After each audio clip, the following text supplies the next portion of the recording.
Welcome to Pick Up and Deliver, the podcast where I pick up my audio recorder as I head out for a walk and deliver an episode to you while I stroll around. I'm Brendan Riley.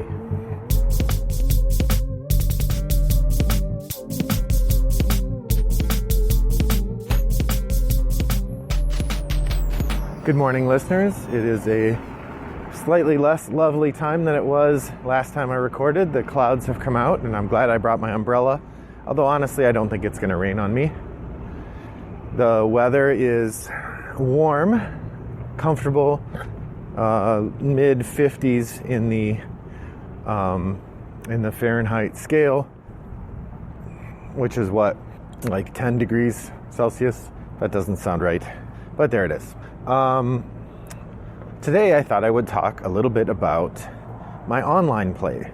Since the pandemic, I've done a lot more online play than before. A fair amount of it doing synchronous plays through platforms like Tabletop Simulator or Tabletopia, and a fair amount of it using Board Game Arena for asynchronous play. Now, I know some people do synchronous play on Board Game Arena. That has not really been a thing I've been all that enthusiastic to do. The interface feels very computer gamey to me, which I guess if I were connected with people via some live connection like Zoom, that a Board Game Arena game could be certainly just as fun as something like Tabletop Simulator. But I do like the physical act of moving the pieces around that comes with Tabletop Simulator, even though it is, in a word, clunky. But what I thought I would talk about today is the way that I have become acquainted with a number of games through Board Game Arena, particularly asynchronous play, and a little bit about the experience of playing games asynchronously versus playing games synchronously or in person or both. So the three games I wanted to talk about today that I've been playing asynchronously, two of them are on Yucata and one of them is on Board Game Arena. These are new games that I've played for the first time within the last 2 months or so.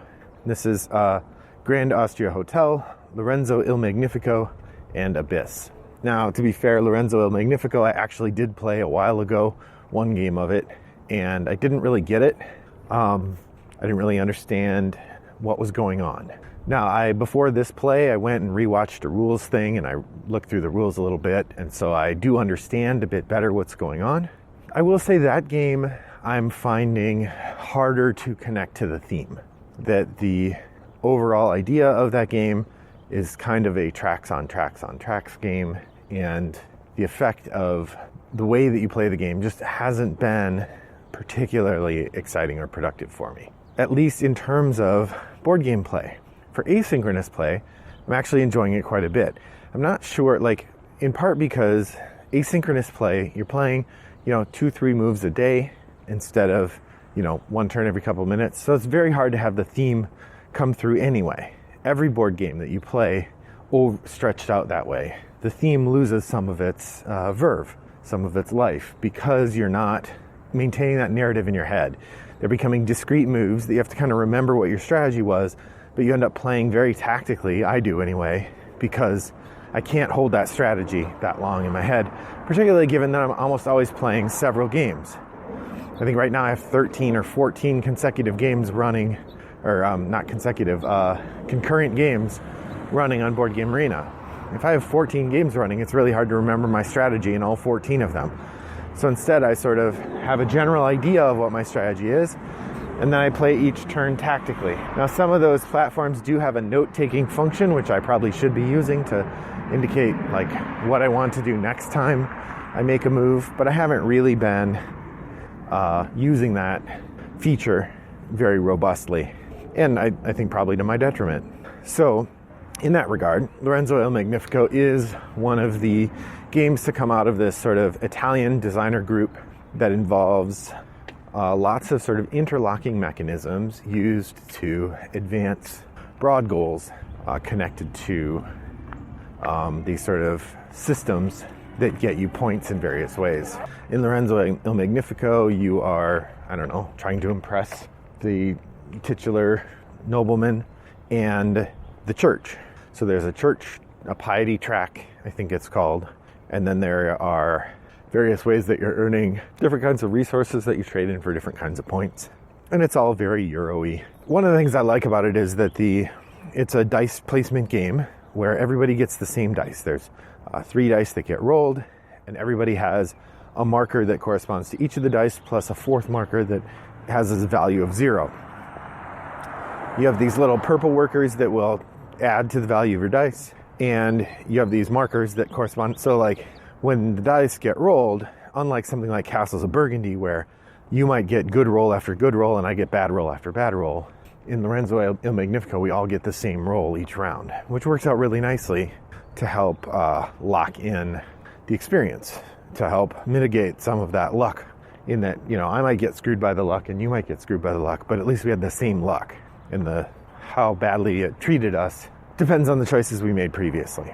So I think that works really well. Like I said, there's lots of interlocking systems.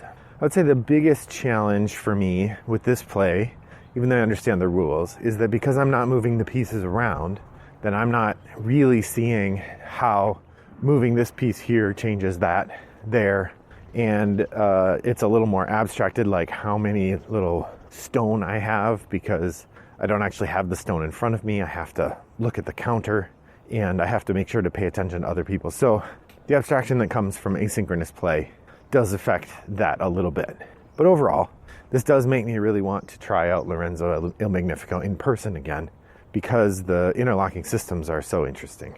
On to the second one, Grand Austria Hotel. This is a game that's always gotten a lot of love, with the exception that it is often criticized as being very slow at high player counts, to the point that I know I've heard at least one podcaster say they won't play it at 4. It's just too slow. Now, asynchronously, that doesn't matter at all. Aside from taking so long that I start, losing my place in the game, the asynchronous nature of the play says that I can take as long as I want on my turn, because you aren't sitting at the table waiting for me. It's expected that when you check back in, you'll be able to take your turn. And until then, who cares how long I take? So that works out really nicely for a new player. I also think the theme of Grand Austria Hotel feels much more connected to the actions you're taking. There are a variety of actions that give you a variety of the same kinds of bonuses and interactions that something like Lorenzo Il Magnifico does. In fact, I believe it's the same design group. But whereas Lorenzo Il Magnifico feels a little more abstracted, you have something like your military strength. In this game, you're running this hotel and you have your reputation with the people of the town, but the serving people food and wine and putting them in their rooms feels less abstracted. It feels much more direct. And so the way that you're carrying out your actions works really nicely. The action selection system in the game is really interesting. You have this, I don't even know how to explain it. You have this set of dice that get rolled, and on your turn you're taking a die of a certain value, and the number of dice that are left of that value determines how many things you get to do. So for instance, if you want to take a die of value 2, and there are 3 other dice of value 2, then you get to do the 2 action 3 times, if that makes sense. You can also pay $1 to do it 1 extra time, which is usually a good choice if you have the wherewithal to use the advantages that gives you. In the game, you are setting up people from the hotel, and you're putting them in these hotel rooms, and then you get bonuses when they get sent into their room. People from the hotel before they stay, they want to have a snack in the cafe. And this part felt a little arbitrary to me until I read this fantastic discussion on Board Game Geek of how the theme of Grand Austria Hotel worked. And this person, thank goodness for them, and I wish that I had saved the post. Basically what they wrote about is that they've studied these hotels or they ran one for a while, and that in the golden age of travel in the, say, 1920s and 30s, the lobby of the hotel where you would have a snack was the social space for that person, that place, but also for your trip itself. Like the idea that you would spend time in the hotel lobby, hobnobbing with other people staying at the hotel, was a key part of why you would choose one hotel over another. That very act of choosing a hotel ends up being a key part of your travel. And so the snacks that you're serving indicate a kind of elite quality, and the people that you're attracting who want those snacks represent an elite clientele hanging out in the lobby of the hotel. And this hanging out process ends up being a key part of understanding why they would do a thing they would do, or how they would do a thing they would do. So that part, I really like. This idea that the interactions the characters have, that the clientele you bring into the hotel end up being really important for trying to figure out which hotel, or the sort of prominence of your hotel itself. The more prominent the people you bring in, the better your reputation. But then again, just like the other games, there are trade-offs where you spend some of your turns building up systems that hopefully combo into accelerated placement of guests and points and blah, blah, blah, blah, blah. So that part is pretty fun, and I can totally see why people like Grand Austria Hotel.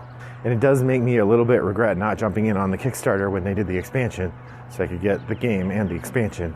On the other hand, I'm not super upset about it, because honestly, that's not a game we're going to play at my house. These tracks on tracks games do not go over well, and I don't see that getting a lot of play as much as I would like it to. Or I have other games already that I know I like a lot that don't get play in that way at my house, so I shouldn't be buying more. Nonetheless, I'm really enjoying my play of Grand Austria Hotel on Yucata, and I'm looking forward to playing it some more. The third game that I've encountered recently is Abyss, and I will confess, I don't really understand it. I went and read the rules, I watched the rules video, I thought I understood it, then I started playing, and I don't really get what I have to do to win. And I'm part of this tournament, and so I'm just making moves as quickly as I can, and I decided I'm just gonna do my best. Probably the responsible thing to do would be to go watch the rules video again, read the rules, read the rule book so I understand what's going on. But the reality is I'm enjoying kind of messing around, trying it out. And so I've just been doing that. So that's the third game, Abyss. It is pretty, but I haven't been working too hard to understand it well. There's a bunch of macaroni on the ground. It's unexpected. Hi, puppy. Finally, I wanted to talk a little bit about games that I have come to understand on a much deeper level because of my successive plays on asynchronous play. There are 3 games that I've become much more adept at. Well, maybe not. I've become much more familiar with because of the time I've spent playing them online, usually with a single or a couple sustained people. The first is Through the Ages. As I mentioned a number of times before, I have a regular ongoing game of Through the Ages with my friend Ray. Hi, Ray. I have yet to win. He and I were talking about it again lately, and I mentioned how we've now played, I think, 54 games of Through the Ages, and I have not won yet, although our last game, I got closer than I've ever gotten before, 107 to 139. It's very close. It's not uncommon for him to have 150 points more than me, so to keep him restrained to that level really felt like a victory, even though I did not win. But he and I were talking about it, and he's like, you have to realize, Brendan, I've played probably 500 games of Through the Ages. So my 50 games represents 10% of the learning time he's had to figure out the nuances and structure of the game. So I guess in that regard, it's not surprising I haven't won yet. I'm playing with a master. But, each game, I have a little bit more fun. I've also been playing Innovation quite a bit, which I win a little more often, depending on the combination. It is a swingier game, so sometimes you just get the right combination of cards and you can really have a good time. I had my first really great version of that recently. I had a combination where I got a couple cards that let me just get a whole bunch of cards in my hand, and then I got a card that let me score a whole bunch of cards. And so I went, in like 4 turns, I earned all 6 achievements. It was great. Maybe not 4 turns, maybe like 6 turns, but still, it was very fast. But Innovation is a game I'm coming to learn really well and really enjoying the depth and growth of it as I play. The last game that I would mention that way is one of the only games I play regularly on Boiteajeux anymore, and that is Agricola. I'm now on game 14 and 15 with Blue Pig, Pink Pig, fellow pighead Kevin Berendt. We play one game of Agricola, we finish, we start up the next one. That one I win about 1 out of 3 games that we play, but I am really enjoying the experience of sort of learning to use the cards well, learning to build a strategy each game, and then running through the paces of the system.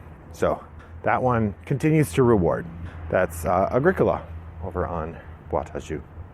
Well, thanks for joining me today. If you'd like to try out some asynchronous games with me, you can reach out. Wombat929 is my username at all 3 of the platforms I have mentioned: Boiteajeux, Yucata.de, and Board Game Arena. I would be happy to play pretty much any game with you on any of those platforms. Although if I've not played it before, I can't guarantee I'll be any good at it, which maybe is fun.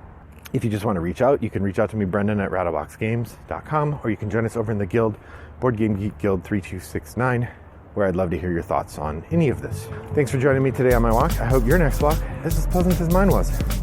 Bye-bye.